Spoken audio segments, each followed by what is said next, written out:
तो 107 पेज के हवाले से अगर आप देखें, रिप्रोडक्शन की सबसे पहले एक डेफिनेशन है। लिविंग ऑर्गेनिज्म जो होते हैं, जिन्हें हम जब भी कोई एक मेच्योर या एडल्ट ऑर्गेनिज्म बन जाता है तो उसमें अल्टीमेटली ऑफस्प्रिंग प्रोड्यूस होते हैं। ऑफस्प्रिंग या औलाद या नेक्स्ट जनरेशन जो पैदा होती है अपनी जैसी सेम काइंड की, और ये बहुत ही जरूरी प्रोसेस होता है for the continuity of race. Race को कंटिन्यू रखना, जारी रखना, नस्ल को, रिप्रोडक्शन का अमल उसके लिए जरूरी होता है। पेरेंट जब अपने जैसे ऑफस्प्रिंग औलाद प्रोड्यूस करते रहेंगे तो इस अमल को हम कहते हैं रिप्रोडक्शन कहते हैं। सेम काइंड, अपने जैसा एक ऑफस्प्रिंग या औलाद प्रोड्यूस करना जो एक लिविंग प्रॉपर्टी है। जैसे हम कहते हैं non living things can not reproduce, living things can reproduce. Living things के अंदर जो रिप्रोडक्शन होती है तो ये लिविंग प्रॉपर्टी है। आज इस वक्त जितने भी लिविंग ऑर्गेनिज्म प्लैनेट अर्थ पे मौजूद है, ये यकीनन के जो पेरेंट्स होंगे उनकी जो है उनमें रिप्रोडक्शन हुई है, तो ही उसके बाद जो है ये ऑफस्प्रिंग जो आज मौजूद है। आज जो मौजूद है एक वक्त आएगा ये नहीं होगी, उनकी जगह पे दूसरा उनका औलाद होगा या नस्ल होगा, फिर आगे उनका इसी तरह से नस्ल बढ़ता जाएगा। तो नस्ल बढ़ना, जारी रखना एक रिप्रोडक्शन प्रोसेस का ही नतीजा होता है। रिप्रोडक्शन के लिए न्यू ऑफस्प्रिंग या औलाद या पैदा होता है ताकि रेस नस्ल उनका इस प्लैनेट अर्थ पे उनकी एग्जिस्टेंस वजूद बरकरार रहे और ऑर्गेनिज्म अपने जैसे सेम काइंड के ऑफस्प्रिंग या औलाद प्रोड्यूस करते रहते हैं। तो ये कोई इसेंशियल मेटाबॉलिक प्रोसेस नहीं है, जैसे ब्रीदिंग इसेंशियल मेटाबॉलिक प्रोसेस है। ब्रीदिंग नहीं होगी किसी भी ऑर्गेनिज्म की, जैसे उसकी डेथ हो जाएगी। Reproduction is not essential metabolic process और फिजियोलॉजिकल प्रोसेस। कोई डेली बेसिस पे या आप कहें कि हर हालत में जो है हर लम्हे के लिए जरूरी प्रोसेस ऐसा नहीं है। रिप्रोडक्शन हम देखते रहते हैं एनिमल्स के अंदर या प्लांट्स के अंदर, कोई भी होते हैं ऑर्गेनिज्म एक टाइप के होते हैं और उसके बाद जैसे ऑफस्प्रिंग प्रोड्यूस किया उसके बाद और मेटाबॉलिक एक्टिविटीज उनकी कंटिन्यू होती है। ऐसे नहीं है कि अगर रिप्रोडक्शन अब जैसे ओनली अगर 1 मिनट के लिए जैसे अगर ना हो तो जैसे कि ब्रीदिंग ना हो तो आप देखें क्या इसके इफेक्ट, ऐसा कोई जरूरी प्रोसेस नहीं है।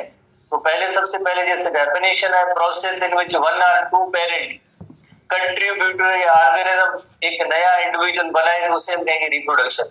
1 या 2 पेरेंट का जिक्र इस वजह से है, असेक्सुअल मेथड ऑफ रिप्रोडक्शन के अंदर 1 पेरेंट इन्वॉल्व होता है, सेक्सुअल मेथड ऑफ रिप्रोडक्शन के अंदर 2 पेरेंट्स इन्वॉल्व होते हैं। 2 पेरेंट्स कंट्रीब्यूट करते हैं एक नए ऑर्गेनिज्म बनने के हवाले से। असेक्सुअल मेथड ऑफ रिप्रोडक्शन होता है, उसके अंदर 1 पेरेंट होता है। तो इस अमल को हम प्रोसेस को कहेंगे रिप्रोडक्शन कहेंगे। उसके बाद जो दूसरी पॉइंट है कि रिप्रोडक्शन इसेंशियल प्रोसेस नहीं है, लाइफ का इसेंशियल नहीं है। हाँ जरूरी तो होता है कंटिन्यूटी ऑफ रेस के लिए, पर जैसे दूसरी मेटाबॉलिक प्रोसेस है, जैसे हम ब्रीदिंग का एग्जांपल लिया, एक्सक्रीशन का, ऑस्मो रेगुलेशन का जैसे अमल हमने नोट करते हैं कि वो बहुत ही जरूरी होता है। इसी तरह से ये इसेंशियल प्रोसेस नहीं है only for continuity of race, उसके लिए ये जरूरी होता है। असेक्सुअल मेथड ऑफ रिप्रोडक्शन होता है, उसके अंदर 1 पेरेंट इन्वॉल्व होता है और इसके रिजल्ट में जो ऑफस्प्रिंग प्रोड्यूस होगा वो भी इस जैसा सेम होगा, उसमें कोई भी फर्क नहीं होगा। असेक्सुअल मेथड ऑफ रिप्रोडक्शन के अंदर 1 पेरेंट इन्वॉल्व होता है, ऑफस्प्रिंग जो प्रोड्यूस होगा वो सेम काइंड का सेम टाइप का होगा, उसके अंदर कोई भी वेरिएशंस नहीं होगी, जेनेटिक मटेरियल भी सेम होगा। इसी तरह से जो एक्सटर्नल फीचर्स होंगे वो भी सेम होंगे। जो सेक्सुअल रिप्रोडक्शन है उसमें सेक्सुअल रिप्रोडक्शन में 2 पेरेंट्स रिक्वायर्ड होते हैं और जो आगे ऑफस्प्रिंग प्रोड्यूस होगा वो एग्जैक्टली अलाइक सेम सिमिलर नहीं होगा। जैसे ये पेरेंट है तो जैसा ऑफस्प्रिंग जो प्रोड्यूस हुआ वो सेम नहीं हुआ है, लिटिल बिट उसके अंदर वेरिएशंस या चेंजेस आती हैं। इसी तरह से ये पेरेंट है तो उसमें जैसे ऑफस्प्रिंग प्रोड्यूस हुआ है तो उसमें भी जैसे वेरिएशंस आती हैं। सेम सिमिलर जो फीचर्स एग्जैक्ट जो सिमिलर फीचर नहीं होती है। सेक्सुअल रिप्रोडक्शन के नतीजे में जो ऑफस्प्रिंग या औलाद प्रोड्यूस होगा उसमें सिमिलरली 2 पेरेंट ये फीचर जरूरी नहीं है, बिकॉज 2 पेरेंट्स आर इन्वॉल्व, उनका जेनेटिक मटेरियल होता है। इस वजह से यकीनन जो है गैमीट फॉर्मेशन आगे बढ़ेंगे तो उसमें यकीनन वेरिएशंस आती है, सेम या सिमिलरिटी नहीं होती। जस्ट एक इलस्ट्रेशन है। उसके बाद जैसे नेक्स्ट बात है लाइक रिप्रोडक्शन के हवाले से चलने की पॉइंट है, organism can survive without reproduction. जैसे पहले हमने नोट किया कि कोई एसेंशियल प्रोसेस नहीं है, अगर किसी एक एनिमल के अंदर या रिप्रोडक्शन नहीं हो रही है तो ऐसे नहीं है कि ये मर जाएगा, ठीक है, रिप्रोडक्शन के बगैर भी सर्वाइव कर सकता है, पर नुकसान है आगे चल के ये हो सकता है कि उसका रेस या नस्ल है वो नेक्स्ट जनरेशन पैदा नहीं होगी। अगर इसी तरह से हम कहें कि किसी भी एनिमल के अंदर रिप्रोडक्शन का प्रोसेस स्टॉप हो जाए, डिसकंटिन्यू हो जाए, ना हो, तो फ्यूचर में ये होगा कि उसकी रेस या नस्ल या औलाद जो है नेक्स्ट जनरेशन नहीं रहेगा। जैसे शुरू में हमने नोट किया कि इस वक्त जितने भी लाइफ प्लानेट अर्थ पे ऑर्गेनिज्म मौजूद हैं, ये सब पेरेंट्स ने जैसे रिप्रोड्यूस किया है तो उसके बाद जो है ऑफ स्प्रिंग या औलाद उनका जो है नेक्स्ट जनरेशन आ गया।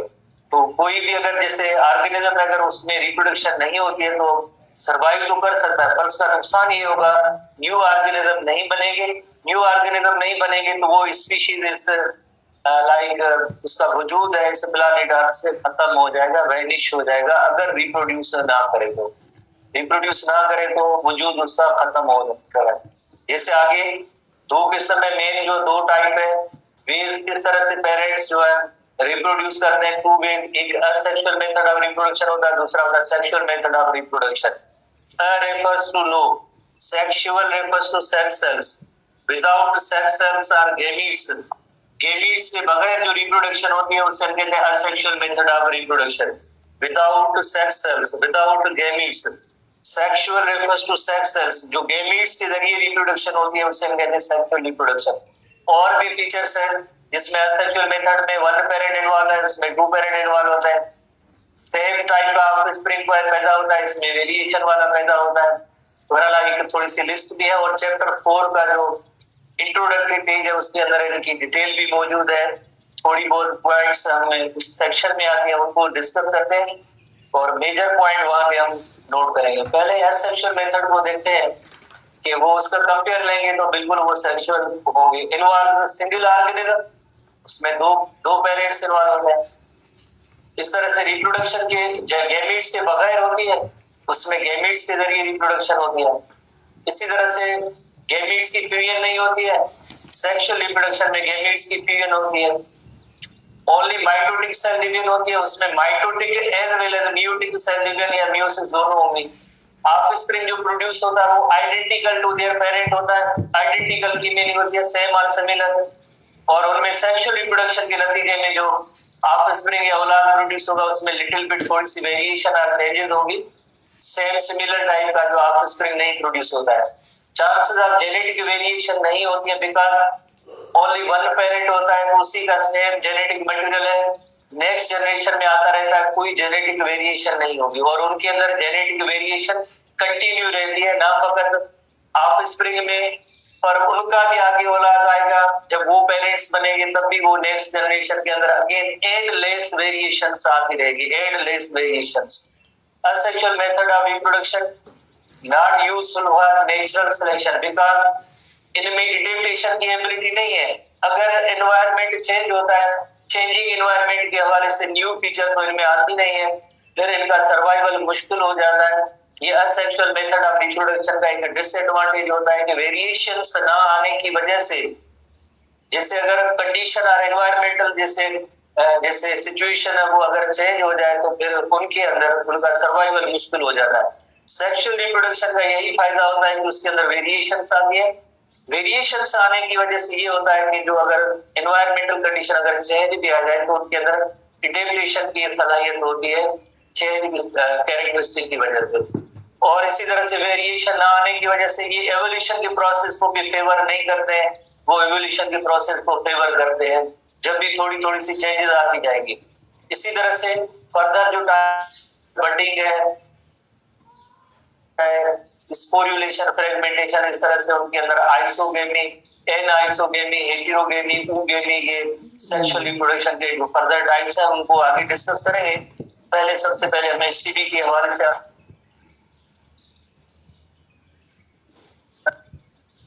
असेक्सुअल मेथड ऑफ रिप्रोडक्शन पहले डिस्कस करेंगे और उसके बाद सेक्सुअल मेथड ऑफ रिप्रोडक्शन को डिस्कस करेंगे।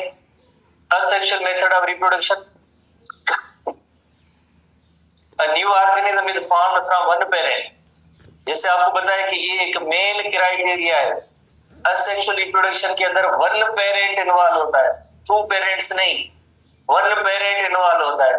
Without gamete formation, without mating, without fertilization, mating भी नहीं होती। मेटिंग तो दो पार्टनर्स के दरमियान होती है, मेटिंग का अमल भी नहीं होता है। कंट्रीब्यूशन ऑफ गैमीट्स, मेटिंग इसी तरह से गैमीट के जरिए भी नहीं होगी। जाहिर है जब गैमीट नहीं है तो फर्टिलाइजेशन भी नहीं होती है। ओनली वन पेरेंट इन्वॉल्व होता है, without mating, without gamete, without fertilization. This type of reproduction is called asexual method of reproduction, जिसके अंदर ओनली वन पेरेंट इन्वॉल्व होता है। A new organism is formed from one parent, no mating, no gamete formation, no fertilization. Further हम इसके जो points में देखेंगे, जो अभी हमने टेबल के अंदर पढ़ा था कि जो ऑफस्प्रिंग पैदा होगा बिल्कुल एग्जैक्टली आइडेंटिकल होगा। आइडेंटिकल की मीनिंग होती है same, similar. Because one parent involve है तो बिल्कुल उस पेरेंट जैसी वो रेप्लिका होगी, कॉपी होगी, कोई वेरिएशन नहीं होगी। आइडेंटिकल टू देयर पेरेंट, जो न्यू ऑफस्प्रिंग बनेगा बिल्कुल पेरेंट जैसा सेम सिमिलर होगा, कोई वेरिएशन नहीं होगी, no variation. Offspring are genetically and identical to their parent. जो जेनेटिक मटेरियल पेरेंट का था वही जो ऑफस्प्रिंग के आया, कोई जेनेटिक वेरिएशन नहीं होती है, कोई चेंज नहीं होती। अगर टू पेरेंट्स हो, गैमीट्स के जरिए हो, तो फिर आगे नेक्स्ट जनरेशन में जेनेटिक वेरिएशन हो। यहाँ पे कोई भी जेनेटिक वेरिएशन वगैरह नहीं होगी, because one parent is involved, so there is no genetic variation. तो काफी सारे टाइप है असेक्सुअल मेथड ऑफ रिप्रोडक्शन में, जैसे नंबर 1 इज द फिशन है, number 2 is the budding, regeneration और पार्थेनोजेनेसिस है। फिशन, बडिंग, रीजनरेशन, फ्रेगमेंटेशन भी है और पार्थेनोजेनेसिस भी है, फ्रेगमेंटेशन भी है। फर्दर इसके जो टाइप्स हैं, जो अभी हमने टेबुलर चार्ट में आखिरी पॉइंट को नोट किया था कि various type of asexual method of reproduction है, वन बाय वन इनको डिस्कस करते हैं। तरीका ये होता है कि एक डेफिनेशन याद करनी होती है, नंबर 2 ये मेथड किन एनिमल्स के अंदर ऑब्जर्व किया जाता है, तो ये दो चीजें याद करनी होती है। हर एक कैटेगरी के एग्जाम्पल से याद करने होते हैं। जिस तरह से binary fission very simple method of reproduction है, जिसमें एक जो पेरेंट होता है, जैसे बाइनरी फिशन एंड अमीबा, जैसे हमारी बुक के अंदर जो है प्रोटिस्ट या प्रोटोजोन है, उनके बारे में जो फिशन जो है उसको रिप्रेजेंट किया गया। हालांकि प्रोटोजोन एनिमल्स नहीं है, दे आर नॉट एनिमल्स। इस वक्त हम इनको एनिमल की कैटेगरी में नहीं रखते, पर यूनिसेलुलर होने की वजह से जैसे इनको रखा गया। ये पेरेंट्स है, एंसेस्टर है एनिमल्स के, तो पुराने जो टेक्स्ट बुक है वो उसी से जो कंटिन्यू आ रहा है। तो ये एक अमीबा, उसकी बाइनरी फिशन का मेथड दिखाया गया है कि जब भी अमीबा के अंदर जैसे लाइक फिशन टाइप की रिप्रोडक्शन होती है, तो एक अमीबा जो होता है उसके अंदर सबसे पहले 2 न्यूक्लियस बनते हैं। जब 2 न्यूक्लियस बनते हैं तो उसके बाद अमीबा नहीं है ये, सॉरी ये जो बैक्टीरियम है, अमीबा का ऊपर पड़ा है, तो बैक्टीरियम है। तो उसके अंदर जैसे बाइनरी फिशन हमने जैसे पहले ही पढ़ा है, बैक्टीरियम ही है, तो उसके अंदर जैसे एक 1 न्यूक्लियस होता है, तो उसके अंदर 2 डाटर जैसे न्यूक्लिया बने, और डाटर न्यूक्लिया बनने के बाद देन जो है यकीनन साइटोप्लाज्म भी 2 हिस्सों में डिवाइड हो गया, और इस तरह से जो है लाइक 2 डाटर सेल्स बन गए। ये बैक्टीरियम के अंदर हमने जैसे पहले ही पढ़ा है फर्स्ट ईयर की हवाले प्रोडक्शन, तो उसमें हमने देखा कि लाइक जैसे एक न्यूक्लियस में से 2 न्यूक्लियाई बनते हैं, और देन जो है अलग जिस तरह से 2 ऑफस्प्रिंग प्रोड्यूस हो जाते हैं 20 मिनट्स के अंदर, जैसे ये प्रोसेस हो जाता है। तो अमीबा के अंदर जिस तरह से अमीबा के अंदर जैसे बाइनरी फिशन है, और इसी तरह से हम देखेंगे कि लाइक एक और फिनोमेना जो प्लाज्मोडियम के अंदर हमने मल्टीपल फिशन पढ़ा है, multiple fission life cycle of Plasmodium first year के हवाले से अगर आपने पढ़ा होगा, तो उसमें जैसे एक जो पेरेंट सेल होता है उसके अंदर 1 न्यूक्लियस होता है। एक 2 ऐसी प्लेसेस या जगह है जहाँ पे जस्ट एक सेल में से मेनी सेल बनते हैं, जैसे मीरोजोइट्स बनने का अमल होता है। तो सबसे पहले स्टेज में ये होता है कि बहुत ही ज्यादा जो है एक न्यूक्लियस में मेनी न्यूक्लियाई बनते हैं, एक न्यूक्लियस में मेनी न्यूक्लियाई बनते हैं, और बाहर सिस्ट मौजूद है।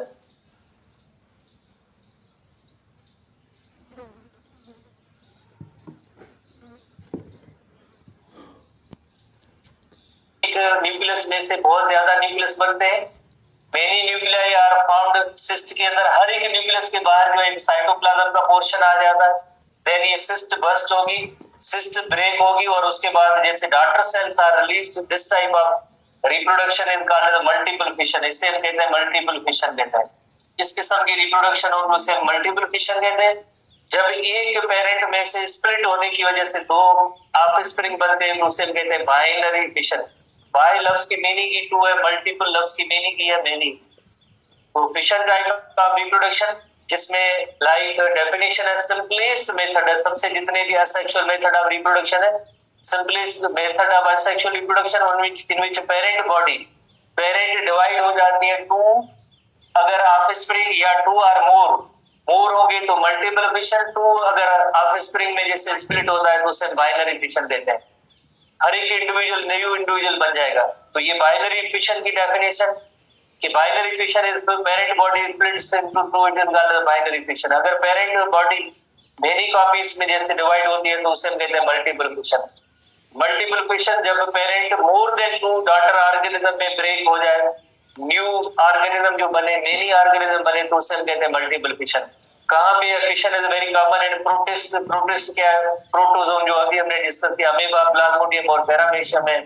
अमीबा, प्लाज्मोडियम, पैरामीशियम ये सब प्रोटिस्ट और प्रोटोजोन है, उनके अंदर बाइनरी या मल्टीपल फिशन ज्यादा ऑब्जर्व होती है, बाइनरी और मल्टीपल फिशन। उसके बाद है बडिंग मेथड ऑफ रिप्रोडक्शन है। बडिंग जैसे एक आपने यीस्ट के अंदर पढ़ा था, फंगस है फर्स्ट ईयर के हवाले से। Budding is very common in yeast, जैसे आपने पढ़ा था लोअर क्लासेस में। तो यीस्ट के अंदर क्या होता है, जैसे हमने यीस्ट का, जैसे एक यीस्ट सेल है, सिंगल सेल फंगस है, यीस्ट होता है, उसमें एक स्मॉलर आउट ग्रोथ अपीयर होती है, छोटी सी आउट ग्रोथ अपीयर होती है, इसे कहते हैं बड कहते हैं। स्मॉलर आउट ग्रोथ अपीयर होती है जैसे बड कहते हैं। और देन ये बड जो अपने पेरेंट से अलग होता है, जैसे ये पेरेंट है और वो बड है, पेरेंट से बड अलग हो जाता है। अलग होने के बाद देन इसमें फर्दर चेन ऑफ बर्ड्स और माइटोटिक सेल डिवीजन होगी, तो एक ऑर्गेनिज्म में कई जैसे फंजाई यीस्ट फंगस जो है वो कई डेवलप हो जाते हैं। ये तो बडिंग इन यीस्ट है।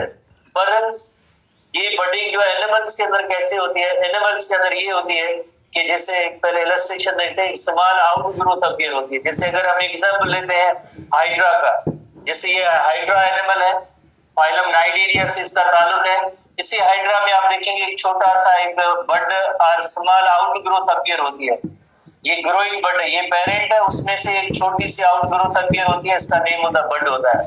फिर बड डेवलप होता है, थोड़ा सा रिजेंबल करेगा अपने पेरेंट जैसा, जैसे अभी इसमें हमें नजर आ रहा है कि लाइक ये तो बिल्कुल अपने पेरेंट जैसा लुक आ रहा है, नजर आ रहा है, पर साइज इसकी स्मॉलर है और स्टिल जो है अपने पेरेंट के साथ अटैच होता है। साइज इसकी स्मॉलर है, स्टिल जो है पेरेंट के साथ अटैच होता है। फिर क्या होगा?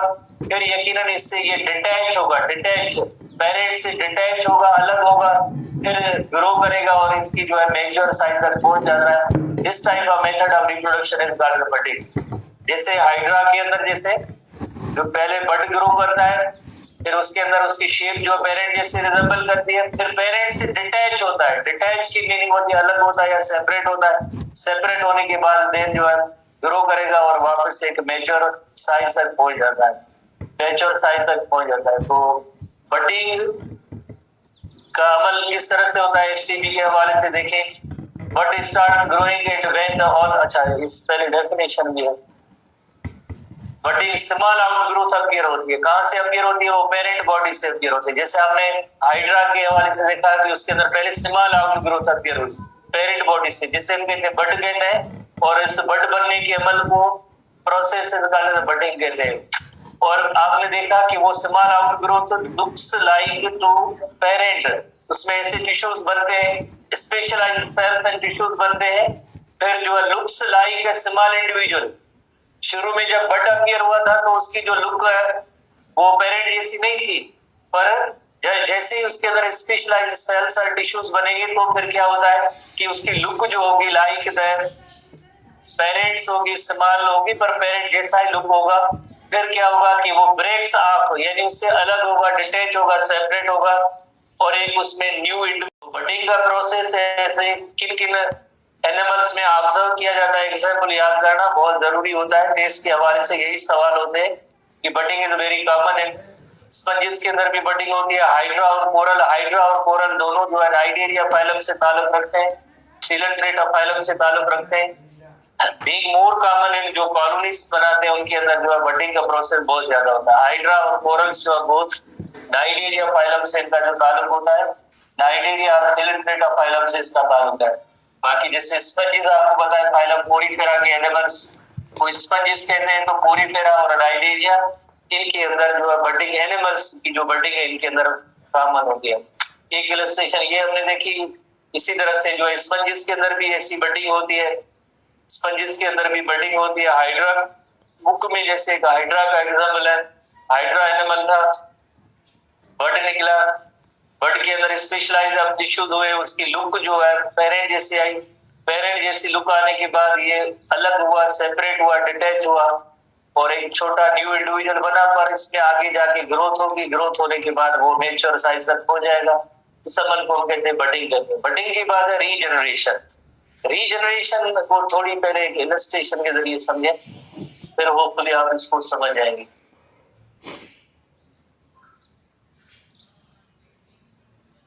अक्सर हमने रीजनरेशन के बारे में पढ़ा है कि वो स्टारफिश के अंदर बहुत ज्यादा एबिलिटी होती है, ग्रेट एबिलिटी होती है। जैसे स्टारफिश इकाइनोडर्म है, एक फाइलम इकाइनोडर्मेटा से इसका जो ताल्लुक है, इकाइनोडर्मेटा से इसका जो ताल्लुक है, इकाइनोडर्मेटा। स्टारफिश की 5 आर्म्स होती हैं, स्टारफिश की 5 आर्म्स होती हैं। स्टारफिश फॉर एग्जाम्पल अगर स्टारफिश को हम कट करें, स्टारफिश को कट किया, एक एंड पे 2 आर्म्स है, दूसरे एंड पे 3 आर्म्स है। एक एंड पे 2 आर्म्स है, दूसरे एंड पे जो है 3 आर्म्स है। तो 2 ये जो आर्म्स है उसके अंदर दोबारा से 3 आर्म्स, इस सेक्शन के अंदर रिमेनिंग 3 आर्म्स बन जाती है। जिस एंड पे जैसे ये 3 आर्म्स है तो उसके अंदर जैसे 2 आर्म्स वापस दोबारा बन जाती है। अल्टीमेटली क्या होगा, इस सेक्शन से भी एक नई स्टारफिश जैसे बन गई और इस सेक्शन से भी जैसे एक नई स्टारफिश बन गई। अब आप ओवरऑल देखें, एक स्टारफिश से अल्टीमेटली हाउ मेनी स्टारफिशेस कितनी बनी, एक स्टारफिश से 2 स्टारफिश बन गई। अगर फॉर एग्जाम्पल अगर हम कहें कि जिस तरह से इसको एक जैसे 3 आर्म्स है, दूसरे में 2 आर्म्स है, तो जस्ट हम कहेंगे बस इतना सा रिपेयर का अमल हुआ है, तो ये जस्ट हम कहेंगे रिपेयर कहेंगे।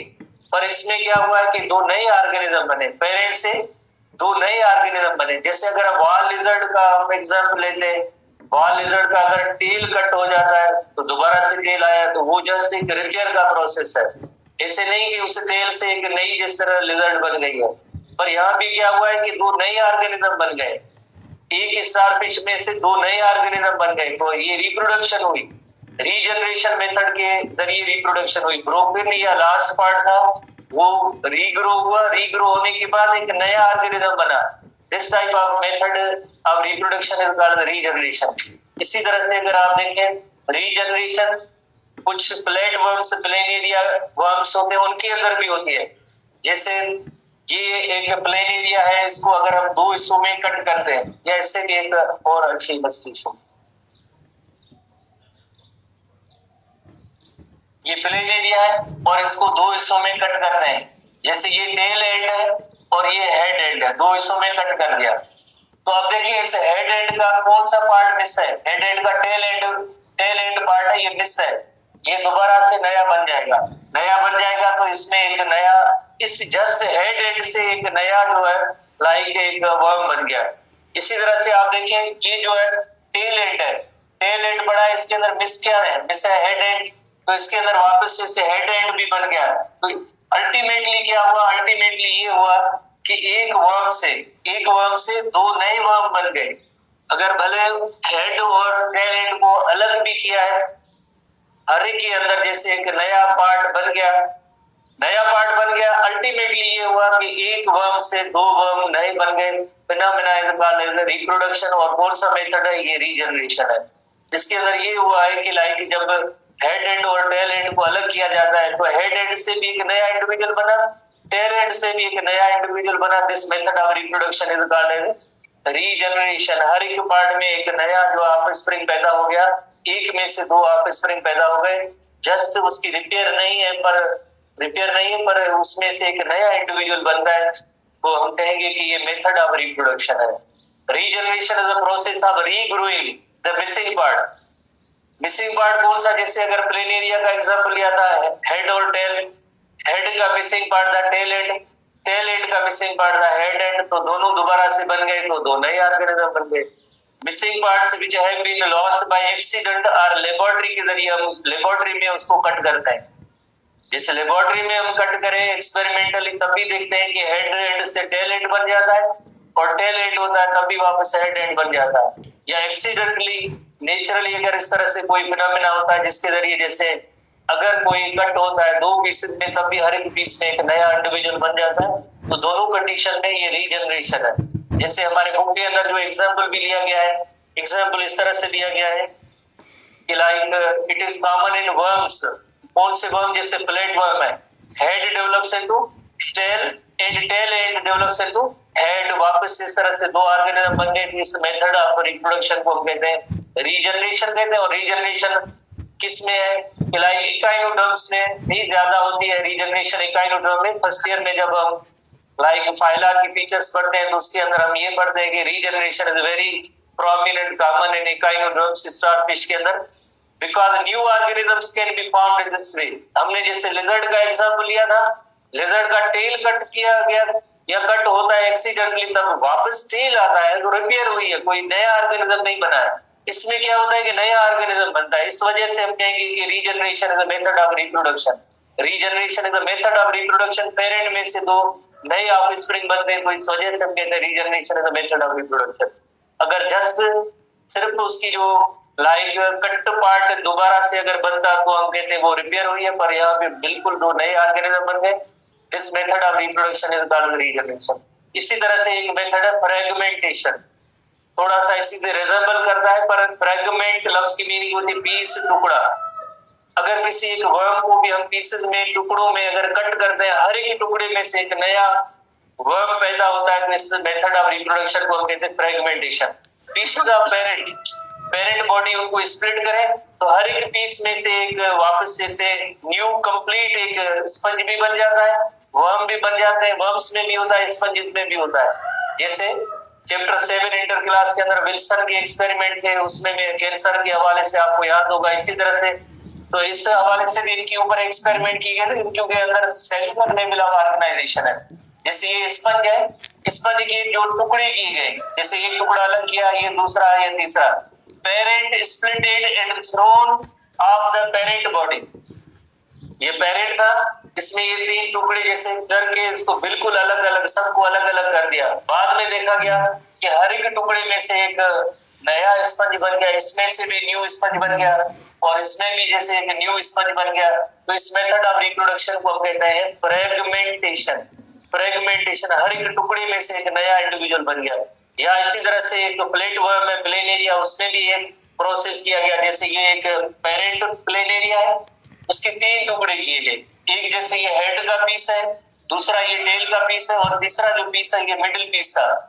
तो हेड पीस में से भी एक नया प्लेनेरिया बन गया, इस मिडिल पीस से भी एक नया प्लेनेरिया बन गया, और इसी तरह से एक टेल पीस के अंदर भी एक नया प्लेनेरिया बन गया। तो हर एक टुकड़े में से ये सारे क्या है? फ्रेगमेंट्स है, प्लेनेरिया की फ्रेगमेंट्स है। इन फ्रेगमेंट में से हर एक फ्रेगमेंट टुकड़े में एक न्यू इंडिविजुअल बन जाने के अमल को हम कहते हैं fragmentation. Process is called as fragmentation. ठीक है, कल हम